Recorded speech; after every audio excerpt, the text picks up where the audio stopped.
What the worst racist client you ever had to deal with?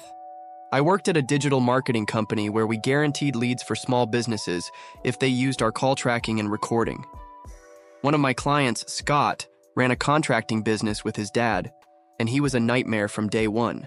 He had a reputation for being difficult and possibly racist, since he refused to meet with his last manager who was black, but had no issue meeting with me because I'm white. When it was time to renew, he claimed we didn't deliver enough leads and demanded a refund. My boss told me to investigate, so I spent 40 hours listening to his calls and made a 24-page report. What I found was wild. Customer after customer tried to hire Scott, but he either ghosted them, ignored them, or refused service. One guy tried to pay a deposit and Scott disappeared.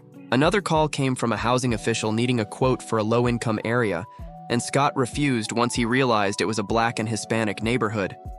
One call was from a military guy overseas whose home got broken into. He needed emergency repairs and Scott didn't respond. I showed everything to my boss. He asked what to do and I said charge Scott full price or let him walk.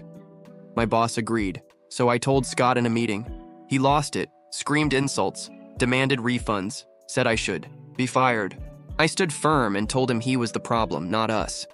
He said he'd call his lawyer, but we never heard from one. Weeks later, I closed his account and asked if he wanted to keep his tracking numbers for a fee. He ghosted me, so I mailed him.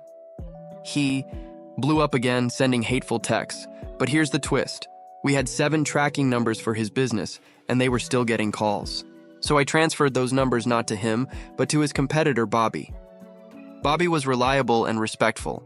He started getting Scott's leads, turned them into happy customers, and started spending more money with us. A year later, Scott's business was gone.